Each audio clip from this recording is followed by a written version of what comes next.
Welcome and good evening. This is your host, Lisa Austin Granville, and you're listening to WIMG 1300 AM Great Gospel right here in Trenton, New Jersey, and you're viewing us on WPHY TV Mercer. And in our studio, we have Mr.Jerell Blakley. Yes. I guess we can call you Mr. Councilman at Large.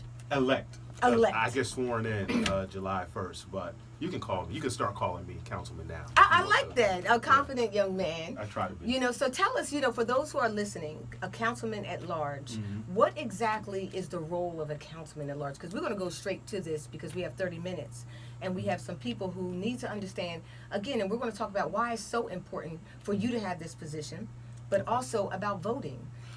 So let's talk about the position, councilman at large. So first, thank you so much. I'm really excited about being here and talking about the wonderful things that I have planned for Trenton City Council.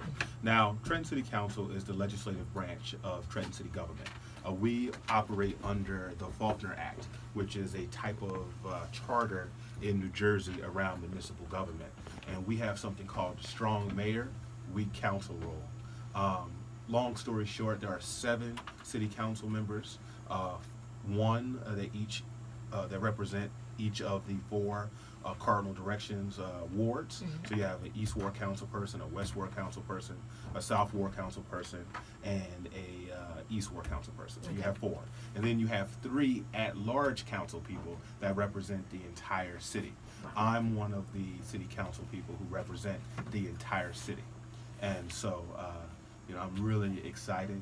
It was a long, hard-fought journey, and I'm really excited about having the opportunity to represent the 2,745 people who voted for me, the people who didn't vote for me, and the people who didn't vote at all, because I really think it's going to take all of those people to move the direction of the city in a positive direction. So a little bit of other stuff about the council role. We approve the mayor's directors, or we disapprove the mayor's directors. Wow. We approve the budget. We have control over ordinances, so we can pass ordinances or remove ordinances, and we serve as a check and balance on the mayor's power. And so it's an awesome responsibility to move our city forward, and I'm willing and able to move it forward. I would say so. I'm impressed that I didn't even, I know that I was just recently there, had a little tour. Phyllis Holly Ward had took some of the chaplains for a tour, and she did give us some of that information, but you've given more as well, so that's awesome. Well, I'm a former teacher, so I kind of have that in me in terms of sharing about government, and so I think it's you have really, a love for it. Oh, listen, it was a love that was really nurtured in the city of Trenton. One thing about Trenton that folks should understand is we have all levels of government represented in the 7.5 square miles of Trenton.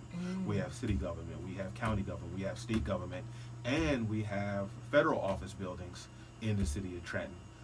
So we have 4 levels of government represented in the city, and I think that has something to do with my love and passion for the political process and the civic engagement process. Born and raised in Trenton? Born and raised. Was born on Bellevue Avenue. Oh, right. West Side? West Side.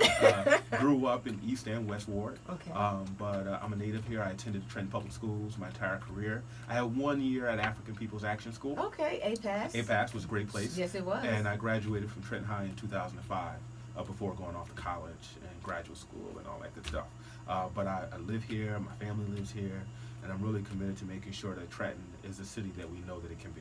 Now, for those who are listening, this is a very articulate young man, and he is only 30 years old.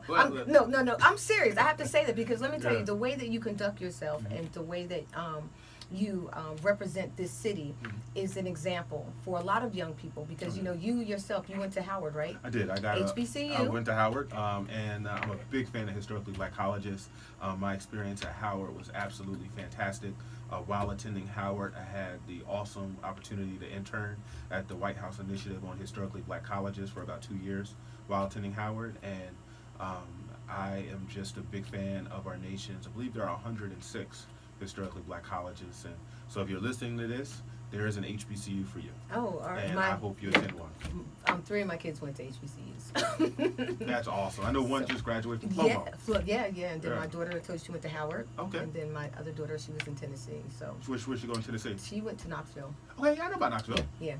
So it was a great experience coming from Lawrence and going to HBCU. But about you, Sure. and I've been kind of looking at your post and some of your pages, kind of doing my own little investigation.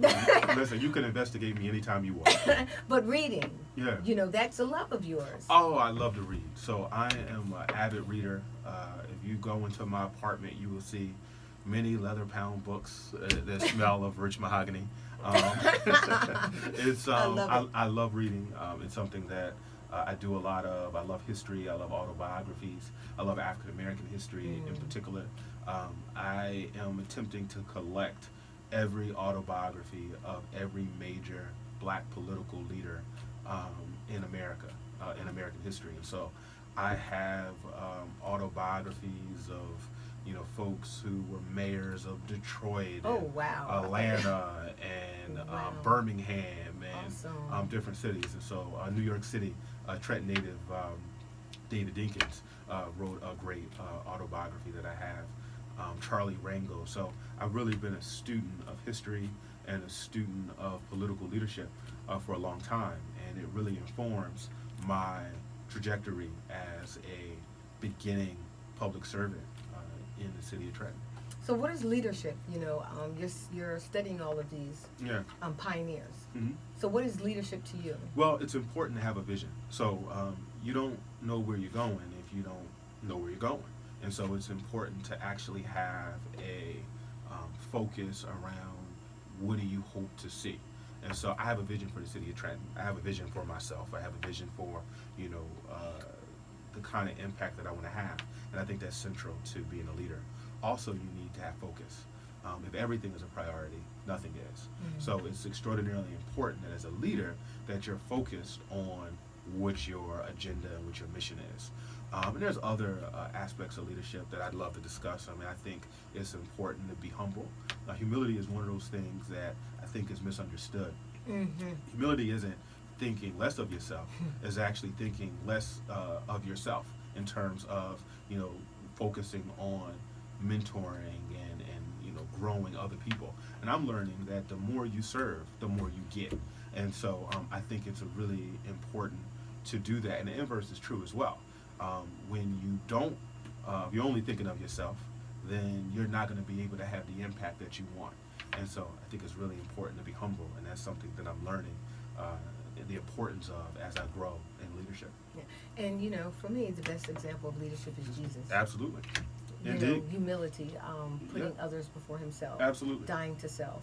Mm-hmm. And I think a lot of times we don't see that enough, especially in our communities. Like we used to have Jesse Jackson, and we would have all of these African American pioneers that would die to self. Absolutely. And we need more of that. And listen, it's about, and that's one thing. One of my most revered leaders is the Dr. Martin Luther King, and it's not out of the cliche. Like, this was a guy who knew, even as recently as the night before he died, that he was putting his life on the line. And he understood the importance of realizing that, hey, we're going to get to the mountaintop. I may not get there with you, but we're going to get there one day. And I'm a big fan of his legacy. I listen to a lot of his speeches. I have all of his books, Strength to Love, and all of the books that he wrote. And I'm a big fan of his selfless leadership. And, his example is one that I hope to follow. Yeah. When I think of him, I think of love. Listen. When I think of sacrifice. I think absolutely. of someone who really heard God's voice. Oh, yeah. Because that's important. You being in leadership, I mean, you're going to have a lot of voices. Oh, listen. But, I would only suggest that let God be the loudest voice in your Absolutely. ear. No, listen, I mean, I've been enriched by my relationship with God. I've been enriched by this whole process. Going on the political stump, churches are a part of that. But for me, it's been more than political, right? It's actually been just enriching spiritually. And I've been really enjoying the opportunity to hear the word from so many of Trenton's great preachers. And it has definitely been a blessing in my life, and it has definitely enriched my spiritual capacity. And I look forward to continuing that because God has been so good to me, and I realized that I need to become more of a part of a Trenton spiritual world, and that's something that I look forward to doing, and that I am doing. Yeah, you actually came to the National Day of Prayer. I did. I was really happy to see you. I was happy to see you too. Yeah, you and Crystal. Absolutely. And out there and, supporting, just supporting the it's not supporting me, but supporting prayer. Oh, listen. Supporting the initiative about prayer going forth into our city and the importance of it. Listen, what it is saying, I love the Lord. He heard my cry. Listen, I wasn't always the person you see now. Right. I've been blessed tremendously, and realizing that I thank the Creator for giving me the gifts that He's given me and the opportunities that He's given me, and I look forward to using them on behalf of His flock, on behalf of His people. Right. And so it's been a very exciting process. So for the city of Trenton, what is one of your biggest wishes for this city, for the young people? Well, listen, as a former educator, as someone who spent my entire adolescence and young adulthood in the city of Trenton, I really want to make sure that we are providing opportunities for our young people. Listen, the kids in Trenton are awesome. I was a witness to their awesomeness as an educator. We need to make sure that we are providing opportunities for them to grow and to become better young people and better adults. And so I really want to make sure through the budget process that we're prioritizing programming and funding to ensure that the facilities that they use and that the programming that is available is something that they can take advantage of. So that's going to be a priority for me. I'm asking actually to be the liaison to the Trenton Board of Education to ensure that we are maximizing all of our resources to ensure that they are actually being provided with first-class, world-class opportunities for recreation as well as extracurricular enrichment. I like you, Jerell. I do. I think I like city, you too. I think the city has made a great choice. Well, listen, I'm so excited about the opportunity. Listen, I've been wanting to do this for as long as I can remember. I've always been a history buff, and reading history, I realized the importance of political leaders. And so I knew by the 5th grade that I wanted to play a role in government. And so this is really the realization, I think, of God's plan for me. And I look forward to maximizing this opportunity to show people that Trenton is a city worth fighting for. Oh, I love that. Because one of my main things when I ask people a question, I'm going to ask you because we're about to go on break. Are we? But It's going by fast. Yeah, it went by fast. Yeah. Good conversation. Indeed. But you know what? Will Trenton live or will it die? Oh, it's going to live. Listen, Trenton is a place of untapped potential. It is a city that is blessed with several attributes that other cities would kill for. We have a waterfront. We have access to planes, trains, and automobiles. We have beautiful architecture. We have wonderful infrastructure, not including our water, which is experiencing some issues. Right. But Trenton has so many assets, and they're primed to be enjoyed by the people who live here. And I'm looking forward as a city council member to ensuring that we're maximizing the utilization of all of our resources, because Trenton is a special place. I've been around the world, around the country, and people are familiar with Trenton. The saying that Trenton makes the world takes is important, and we need to make sure that we're retaining the human capital that can move our city forward. And I look forward to supporting initiatives that make our city the best that it can be. Hey, this has been great so far, but we got another break. We're going to take a break, Sure. and we're going to come back. Okay. And because there's so much more that we have to tell the people Indeed. about Jerell Blakley, Sure. Councilman at Large, elect. Yes, elect. I put the elect. We elect until he gets sworn in. But Yeah. so happy to have you. But listen, for those who are listening, you're listening to WIMG 1300 AM, great gospel station right here in Trenton, New Jersey, and you're viewing us on WPHY TV Mercer. This is your girl, Lisa Austin Granville, and we'll be back after this break.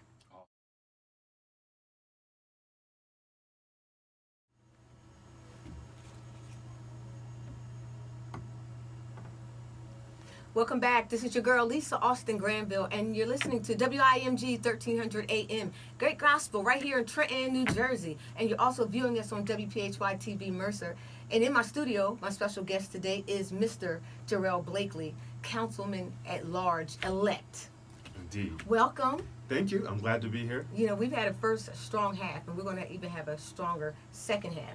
Indeed. You know, so let's continue to talk about, I saw a video of you, and I was very impressed. I think you were, I don't know, maybe in your 20s, but you were actually, it looks like you were on a national television show. Yeah. And then you were talking about Barack Obama.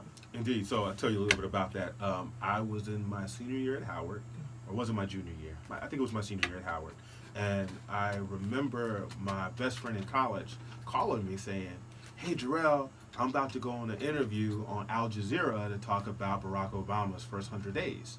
And I said, "Oh, that sounds interesting." He says, "You need to come down here to K Street to go to the studio." And so I did just that. I jumped in the shower, brushed my teeth, jumped in the suit, and we were talking with Howard's Finest about the 100 days of Barack Obama. So it was a wonderful experience. It was shown around the world, and it was one of those examples of opportunities for leadership and for advocacy that Howard University provided. So that was really interesting, and it definitely sparked my interest in being a talk show host one day. Yeah, well, hey, you just never know. Maybe you can join me and, we can partner up one day. Hey, sounds good to me. But no, I think you're a natural, actually. I probably can learn some things from you. But, so as a young black man at that time, seeing a president Yep. who was African American, how did that resonate with you? Well, it was awesome. So I actually had a buddy of mine. She was related to a reporter with the Gannett News service, and so I participated in an interview when Barack Obama was elected president, where we talked about the significance of the first African American president and why it was so important for the city of Washington, D.C. It's somewhere on the Google. You can Google it and you can find it. But it was really interesting because, listen, I read a lot of books. I was just reading a portion of a book called Theodore Rex, which is an autobiography of President Theodore Roosevelt. And it talked about how in the early 1900s, Booker T. Washington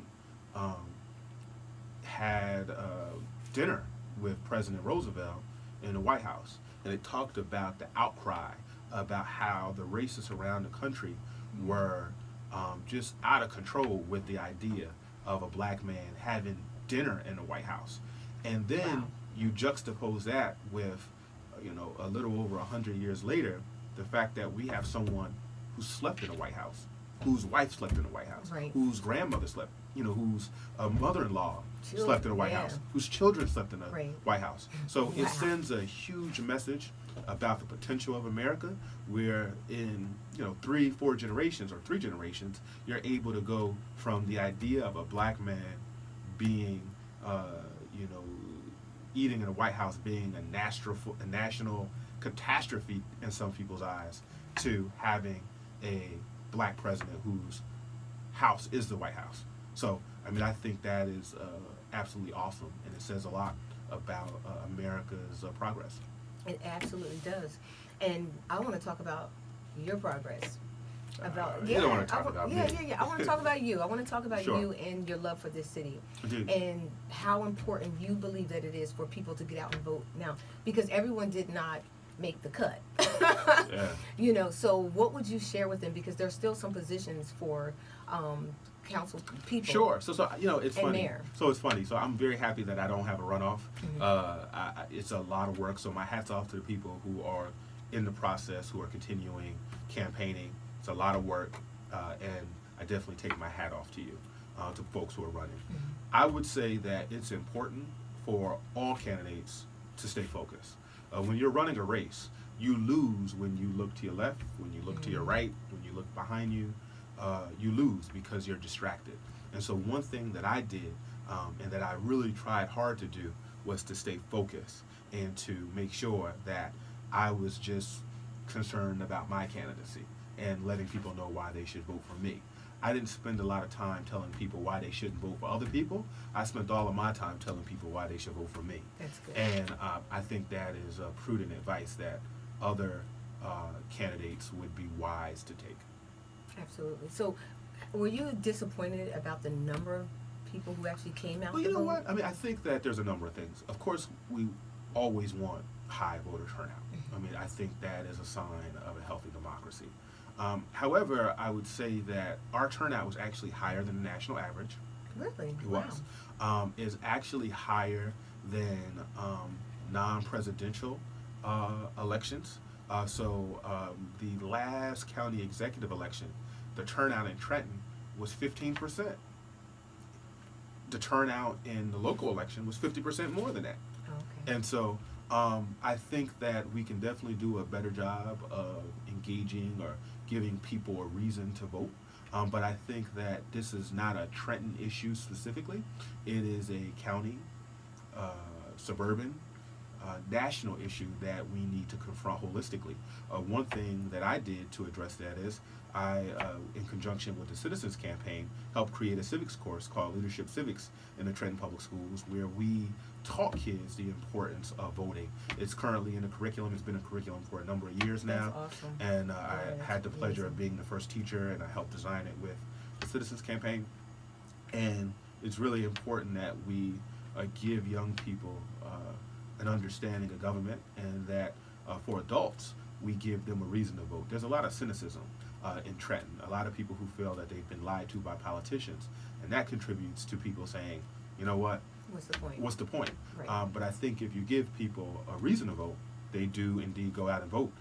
That is shown by the high numbers in Barack Obama's primary. In his first primary election in 2008, there were, I think in February, 20,000 people voted because they had a reason to vote. And so I look forward to giving people a reason to vote in the city of Trenton. And I want to, in the next 4 years, have people saying, Jerell did such a good job. I don't want to vote. I'm tired, I'm sick, but I'm going to go out and vote for Jerell because he did what he said he was going to do. And I think if every other politician and public servant in Trenton did the same thing, the turnout would be higher. Well, I like that you put those two words together, and I think if you continue to put those two words together, servant and public official, Absolutely. if you continue to walk with that a mindset, you will go very far. I see great things in your future. Thank you. I Great appreciate things, that. great things in your future. What would you tell someone who's listening and who they have, they live in the city of Trenton, Yeah. but they don't know where to go because as far as, they want help in certain areas. Now, is this the place they come? Do they come to these meetings? Yeah. Or, So here's another thing. So there's a couple things. First of all, you should come to your elected officials. Public officials are here for you, right? And when you run for office, you're asking people to entrust you with leadership and authority. And I would recommend that you have any issues or you want to get involved, that you reach out to your council person, that you reach out to your committee person, you reach out to your state assembly person, you reach out to your state senator, you reach out to your congressman. We all have constituent relations responsibilities. And I'll be honest, they're not really utilized a lot. If you have a pothole in front of your house, reach out to an elected official. What do they say? The squeaky wheel gets the oil.